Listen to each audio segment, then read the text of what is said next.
Welcome back, everybody. It is Pride Month, and in honor of that, we want to shine the spotlight on some voices in the LGBTQ community. Every week, my next guest picks the brains of inspiring and diverse members of the community who share the stories and struggles that help shape their own journeys.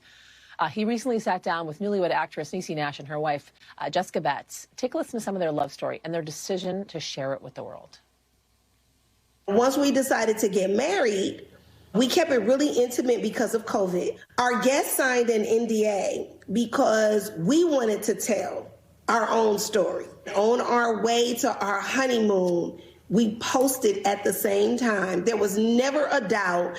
I could not wait to just love you out loud. And you know that. I couldn't wait. And you know that was the thing that I was excited about the most, right? Mm-hmm. I cried about it. I prayed about it. I'm like, I just want to love you.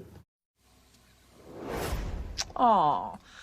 Jeffrey Masters, host of the LGBTQ&A podcast. Welcome. Jeffrey, it's a great podcast. Thank you so much for joining us on this in this Pride Month. We really appreciate it. So when you first go to your podcast website, it says the most interesting people in the world are queer. Talk to me about some of the guests that have really stood out to you. Yeah, I mean, I love our community elders. So Miss Major Griffin Gracie, she's 80 years old and trans. Kate Bornstein, I think, is a legendary part of the community. She is in her 70s now and has been writing about being non-binary since before that word existed, right? So Kate Bornstein's older work, she talks about not being a man, not being a woman, period. And now, the language has evolved to include this word non-binary. And so I think that evolution is just so exciting to be a part of.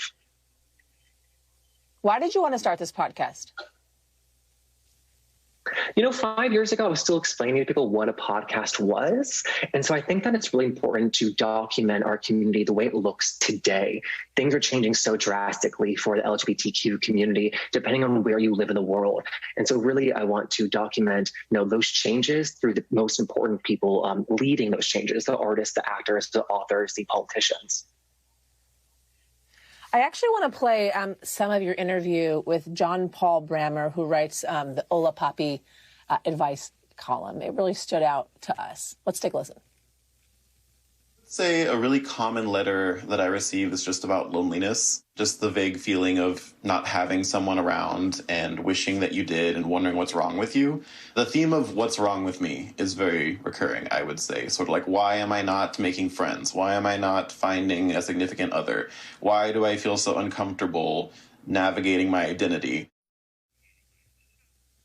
You think about the higher than normal suicide rates amongst the LGBTQ community, right? You think about the higher levels of depression in the community as well. Why is it so important to share conversations like this? I think, frankly, it just reminds people that they're not alone. And that is why, if I can be so bold, queer podcasts matter, not just mine, but other ones like Gender Reveal and Making Gay History. They remind people who are in parts of the country when they don't have access to in-person community that they are not alone and they're a part of something that's, frankly, larger. Yeah, it always feels good to know that you're not alone and other people in your community are struggling as well. Jeffrey Masters, thank you, and thank you for all the work that you're doing. Make sure to tune to Jeffrey and the LGBTQ&A podcast. What a clever title, by the way, wherever you get your podcasts. New episodes drop every single Tuesday. We're also doing this every week, guys, so let me know what podcasts you love at Yasmin V on Twitter. Maybe we'll feature them.